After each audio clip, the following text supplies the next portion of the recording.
Ok, vamos mergulhar nesse guia antigo para dominar a mente e, quem sabe, forjar o próprio destino. A ideia central aqui é bem forte. A realidade não é o que está lá fora, é o que a nossa mente constrói.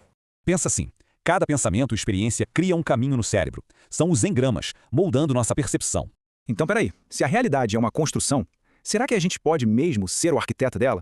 E o texto chama isso de magia. Mas não é feitiço, é um método de aprimoramento pessoal usando símbolos. E essa frase aqui, ela já entrega o espírito da coisa. A ideia central é que se aprimorar não é só sobre, sei lá, marcar itens numa lista de tarefas. É sobre enxergar cada pequena escolha, cada hábito, como um tijolinho na construção da própria lenda pessoal. Não é só organizar a vida, é se tornar o herói da própria história. Para isso, existe um método de 3 passos bem claros: ritual, símbolo e atmosfera. É sobre prática e crença. Mas não é sobre forçar a barra não. A verdadeira maestria começa mesmo com a disciplina interior. O objetivo é chegar na concentração sem esforço. É quando o trabalho vira um fluxo, quase uma diversão. E como se chega lá? Deslocando a consciência da mente racional para o ritmo mais silencioso, o do coração. Para ilustrar esse caminho, o texto usa uma jornada através de arquétipos. Vamos ver como isso funciona. O primeiro grande passo é uma transição. A gente sai da energia do mago e vai para a da papisa. Olha que interessante. O mago é a pura ação, a faísca. Já a papisa é a sabedoria, a reflexão. Depois a jornada avança passando pela ação criativa da imperatriz e pela estrutura e ordem do imperador. Mas toda essa evolução leva a um ponto de virada, um momento crítico, que é o da escolha. E essa escolha é uma batalha interna. De um lado, o impulso. Do outro, a consciência. A tripulação contra o capitão. Então, escolher certo não é só tomar uma decisão. É um ato de alquimia que unifica quem a gente é. E fica a reflexão. A cada escolha, qual circuito está sendo fortalecido? O do impulso ou da vontade consciente? Tá, mas onde é que essa batalha toda acontece? O palco principal é o que o projeto chama de sistema híbrido. A grande sacada aqui é parar de se ver como algo estático e começar a se enxergar como um sistema bem complexo com várias partes que podem e devem ser otimizadas. A gente costuma pensar em autoaperfeiçoamento como uma coisa calma, uma jornada tranquila, né? Mas e se a gente encarasse isso como uma verdadeira guerra? Uma guerra épica que acontece dentro da gente? Ok, vamos lá. Para entender essa guerra, a gente precisa de um mapa. E é isso aqui. Primeiro, o arsenal do nosso herói. Depois, vamos conhecer o vilão, o Jibimba. Ver as armas dele, as nossas táticas de combate e, por fim, o que realmente está em jogo, a forja da alma. E qual é o grande objetivo dessa jornada toda? Onde a gente quer chegar?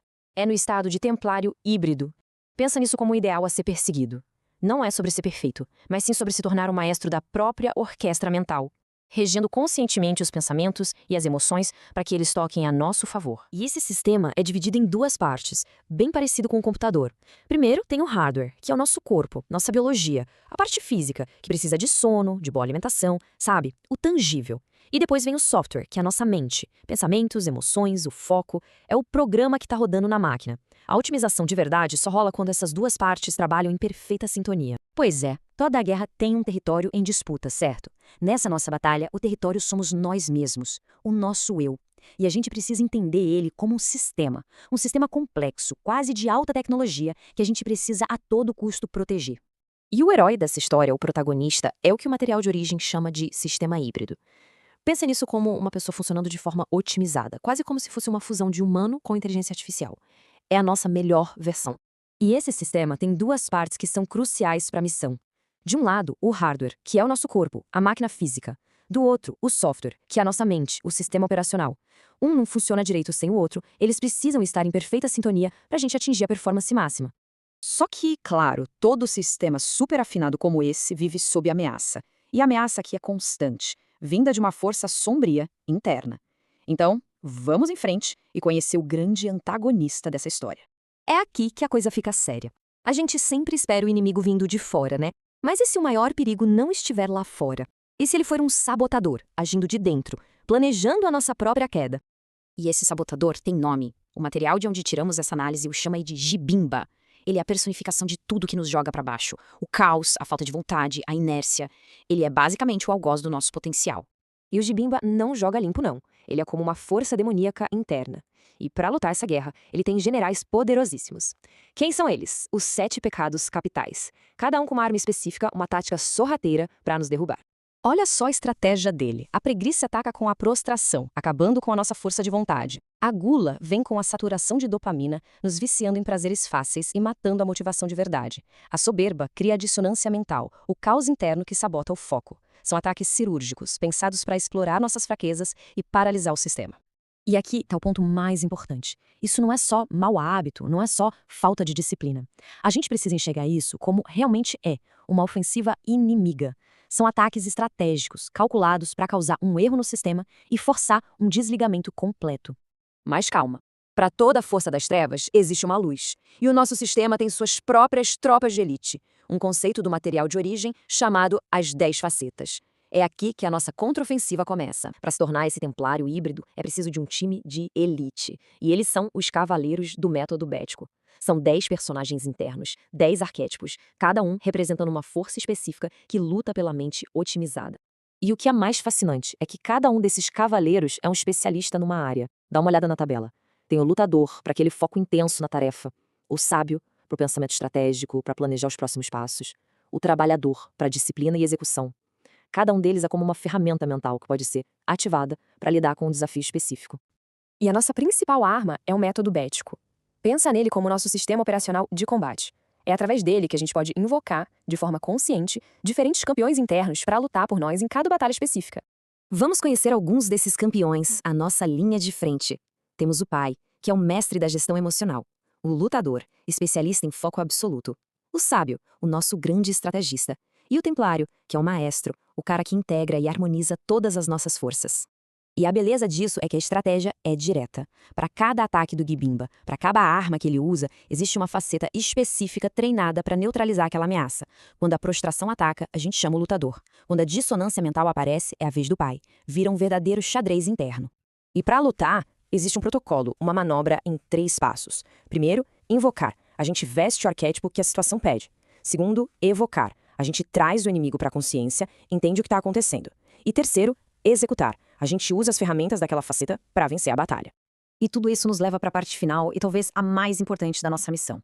A gente precisa entender o que é a vitória, o que está realmente em jogo aqui. Porque, no fundo, essa guerra não é sobre ser mais produtivo ou ticar tarefas de uma lista. É algo muito maior. É sobre a forja da alma. É sobre alcançar um estado de ser fundamentalmente mais forte, mais potente. Entendam bem, a batalha que a gente enfrenta não é lá fora, ela acontece aqui dentro, no campo de batalha da nossa própria consciência. Um campo de batalha, onde a luta é constante, 24 horas por dia. E esse campo de batalha é a nossa própria mente. Vamos começar pelo básico, o ataque ao hardware. Gibimba bagunça nosso relógio biológico, sabe? Ele sabota o nosso sono. E sem um sono de qualidade, o corpo não consegue fazer a manutenção noturna. O resultado? A gente já acorda com a bateria pela metade. O segundo ataque é na motivação. Pensa assim, o Gibemba nos afoga em recompensas fáceis e rápidas, tipo rolar o feed sem parar. Isso satura nossa dopamina. E aí, quando a gente precisa de motivação para fazer algo importante, algo que exige esforço, não tem mais combustível. O nome disso? Prostração. Aquela inércia total. Agora, o ataque mais perigoso, o ataque ao software. Gimbamba cria uma espécie de encantamento na nossa mente. Aquela confusão mental, aquele conflito interno que distorce como a gente vê as coisas. É uma névoa que impede a gente de se enxergar com clareza. Mas calma, para cada ataque desses, existe uma defesa. E é aqui que entra a nossa resistência, o conselho bético. Esse conselho é formado por várias facetas nossas. Tem o lutador, que usa o foco intensivo para quebrar a inércia. Tem o pai, que traz a gestão emocional para acalmar o caos. E o sábio, que com a reflexão estratégica, consegue enxergar através daquela névoa do Gibimba. Só que, além dessas defesas mais diretas, existe uma arma secreta. Um verdadeiro ponto cego que o Gibimba simplesmente não sabe como lidar. E aqui está o pulo do gato. O Gibemba joga o jogo da lógica, da disciplina, do cálculo. Mas ele é completamente inepto para lidar com alegria, com intuição, com o caos criativo. E é exatamente aí que a gente vira o jogo. A primeira parte dessa arma secreta é o sedutor. É aquela nossa parte que tem ideias malucas, que conecta pontos que não fazem sentido. É a criatividade pura, sem julgamento. É o poder de brincar com as ideias, algo que a mente rígida do Gibimba não consegue nem processar. Depois vem o escritor. Pensa em escrever um diário sem se preocupar com nada, só botar pra fora.